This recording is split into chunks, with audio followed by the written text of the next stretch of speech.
एक साल के अंदर होने वाले डोमेस्टिक टेरिटरी के अंदर होने वाले सारे production of goods and services, दोनों को उसने मेंशन किया है। देखिए फाइनल गुड्स की बात कर रहा है जो अब रेडी टू यूज है, एज वेल एज सर्विसेज की भी बात कर रहा है जो डोमेस्टिक टेरिटरी में प्रोड्यूस हो रहा है। कौन सी होती है डोमेस्टिक टेरिटरी?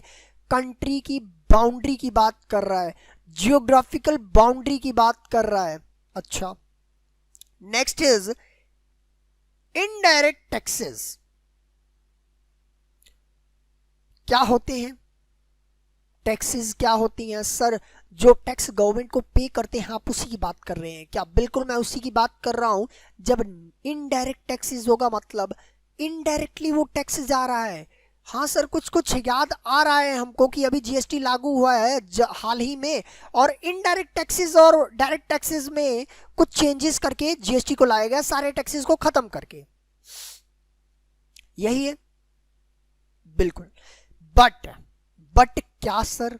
बट ये जब आप इनडायरेक्ट टैक्सेस की बात कर रहे हैं, इसका मतलब सर वो शॉपकीपर जो एक्स्ट्रा पैसे ले रहा है वही है क्या? बिल्कुल। कैसे देखते हैं? An indirect taxes such as sale tax.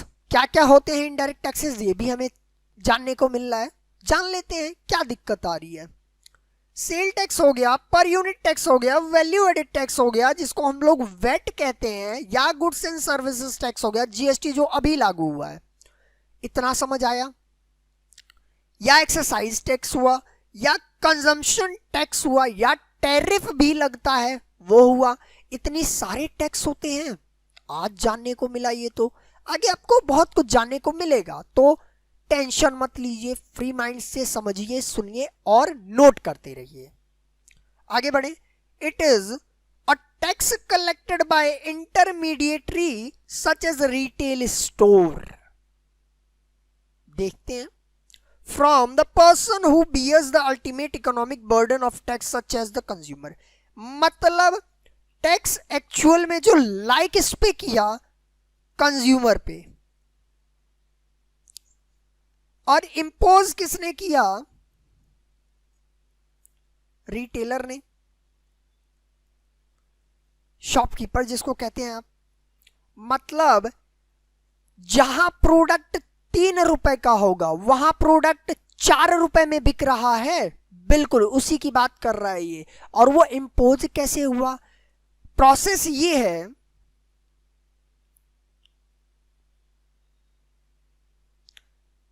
कि एक कंपनी ने प्रोडक्ट बनाया 2 रुपए का, गवर्नमेंट ने उससे 1 रुपए का टैक्स वसूला, टोटल 3 रुपए। तो उसने क्या किया? इसी प्रोडक्ट को उठा के शॉपकीपर या किसको बेचा? कंपनी ने, जो रिटेलर होते हैं। इसी प्रोडक्ट को 4 में बेचा। शॉपकीपर ने यही 1 रुपया हमसे वसूल लिया, प्रोडक्ट को कंज्यूमर को बेचा। कितने में? 5 रुपए में। यहां चेंजेस आए, इसी को इनडायरेक्ट टैक्स कहते हैं। मतलब बर्डन को शिफ्ट किया जा रहा है बार बार। मेरे पे टैक्स लगा, मैंने क्या किया? सामने वाले से वसूल लिया। उसने क्या किया? अगले से वसूल लिया। उसने क्या किया? अगले से वसूल लिया। लास्टली टैक्स किससे उठा? कंज्यूमर से उठा। आया समझ? अब आप बोलोगे सर ये 5 रुपए ज्यादा नहीं हो गया? कहां हुआ? देखिए, 5 में से ये 4 रुपए शॉपकीपर ने ले लिए, 1 रुपए उठा के इसको दे दिया, ठीक। इसका फिर 4 रुपए होगा, इसने इसको वापस उठा के दे दिया, और इसने फिर 3 रुपए हुआ तो 1 रुपए गवर्नमेंट को दिया। इसका वसूल गया, इसका भी प्रॉफिट हो गया, इसका भी हो गया। अल्टीमेटली गवर्नमेंट को टैक्स कंज्यूमर ने दिया। आ गया समझ? ठीक है, आगे बढ़े।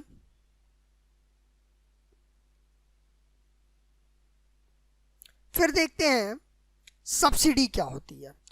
A subsidy is a direct or indirect payment of individual or firm, usually in the form of cash payment from the government or targeted tax cut। क्या समझ में आया? सर समझ में ये आया, इससे हमको गवर्नमेंट की तरफ से रिलैक्सेशन मिलता है।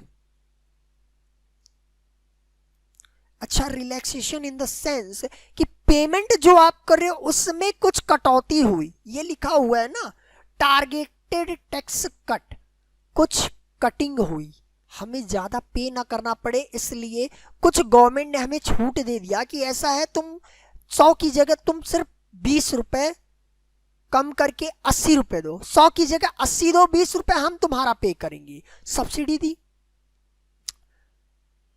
या जो सामान बहुत महंगा है, अफोर्डेबल नहीं है कंज्यूमर के लिए, उसमें गवर्नमेंट सब्सिडी दे देती है, उसी की तो बात कर रहे हैं। ये चीज तो बेसिक है, ये चीज तो सबको पता होगी क्या होता है क्या नहीं।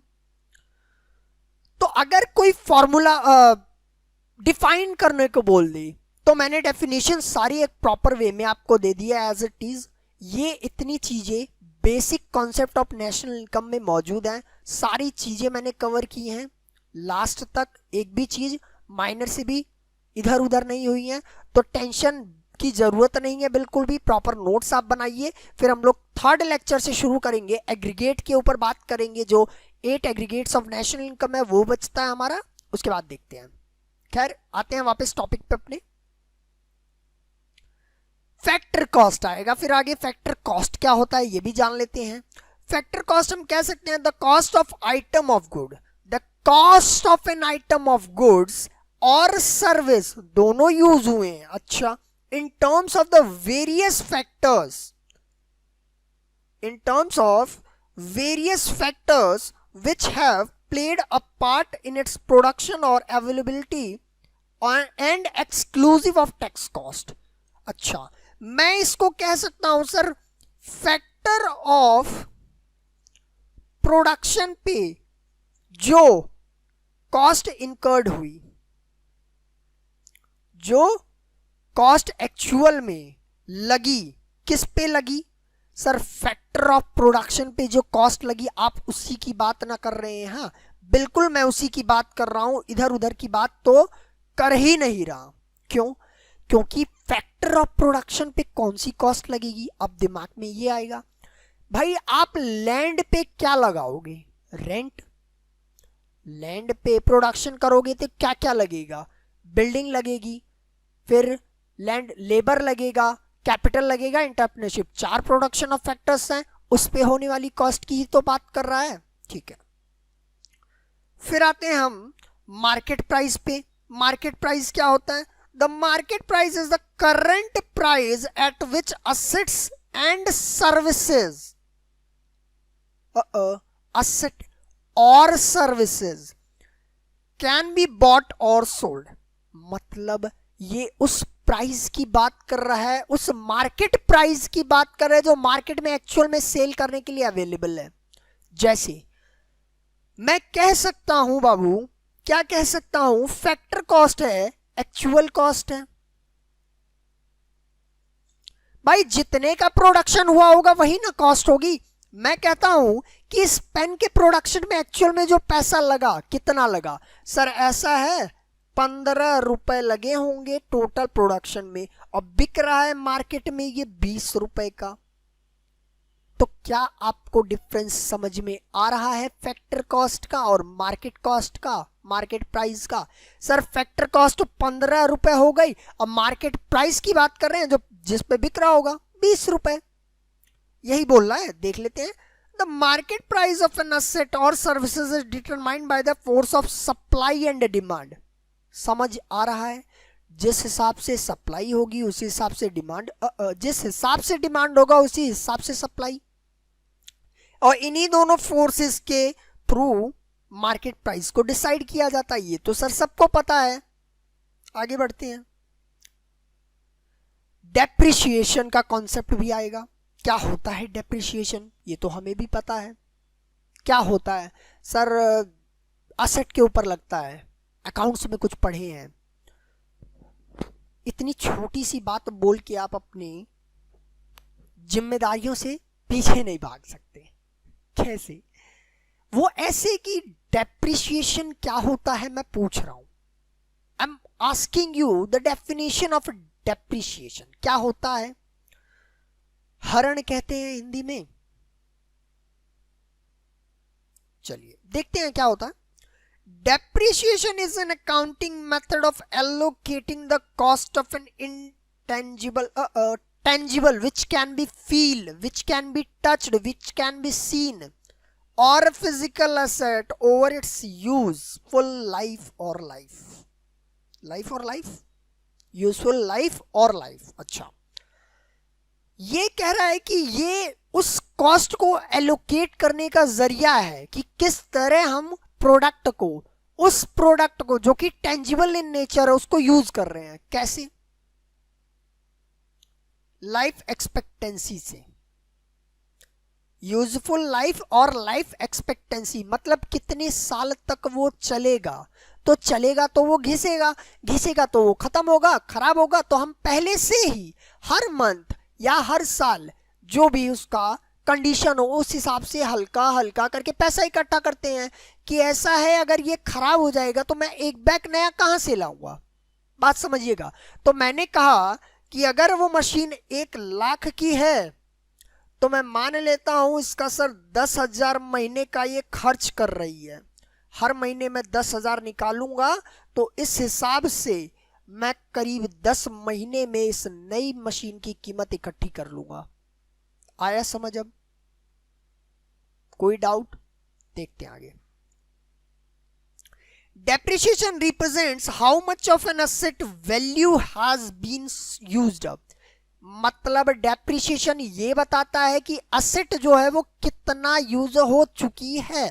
बात सही है. एक तरह से ये भी बताता है कि कितना यूज हो रही है. देख ही सकते हैं कितने साल तक वो चलेगी, ये भी बता दिया. Also known as current replacement cost. क्यों करंट रिप्लेसमेंट कॉस्ट कहा गया ये तो यहां से आपको समझ आ ही गया कि हर महीने 10,000 इकट्ठा कर रहे हैं ताकि ये जब खराब हो जाए इसकी जगह पे दूसरा कैसे आएगा उसी का जुगाड़ किया जा रहा है, बंदोबस्त किया जा रहा है. अच्छा. Also called consumption of fixed capital. ये चीजें यूज होंगी नेशनल इनकम निकालते टाइम, तो अच्छे से ध्यान से पढ़िएगा. नेक्स्ट पे आए. चलिए फिर नेक्स्ट पे आया जाए.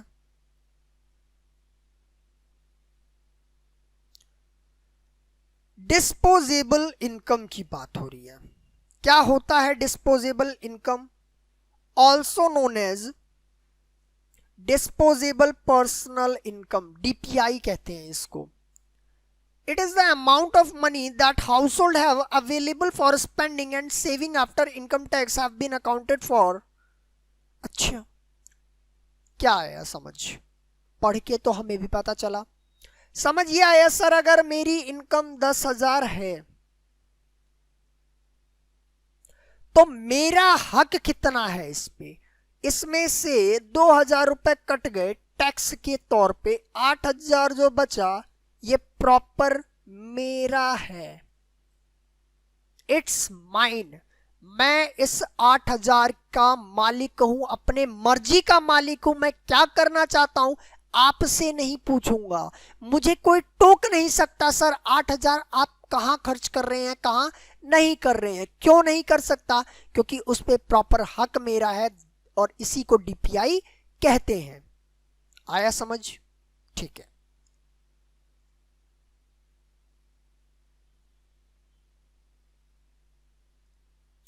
आगे क्या बोलता है?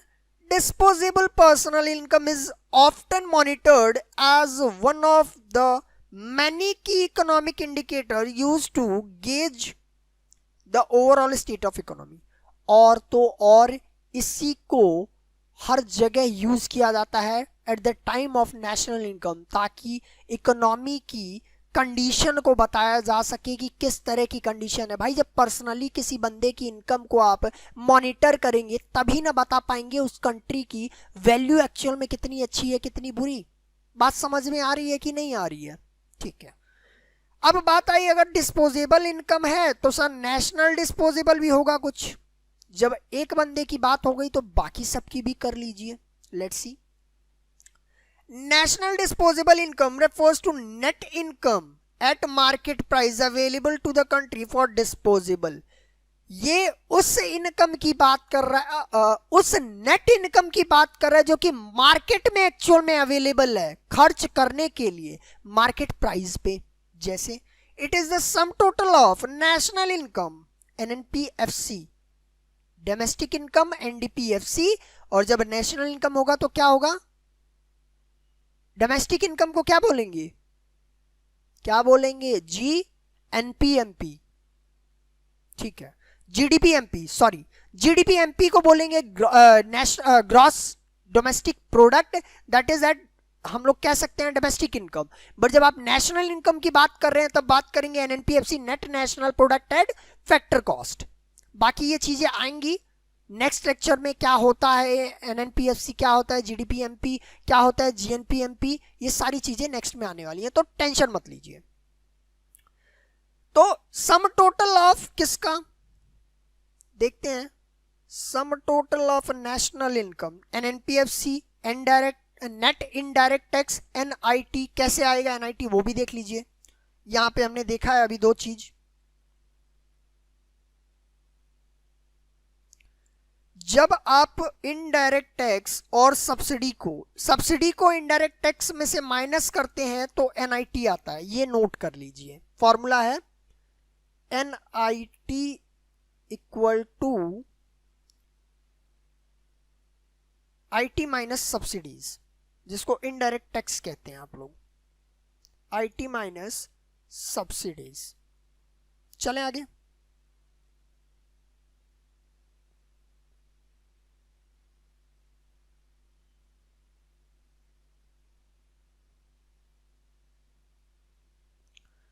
और net current transfer from rest of the world, बाहर से आने वाले जितने करंट ट्रांसफर्स हैं उनकी भी बात करेंगे।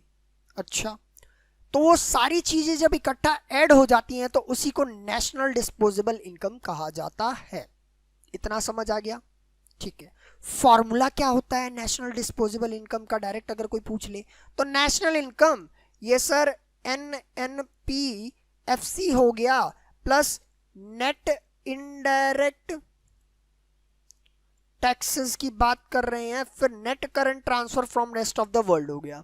इतना तो हमें भी समझ आ गया। ठीक है, अब बात आई sir gross national disposable income और नेट डिस्पोजेबल इनकम क्या होता है ये भी बता दीजिए।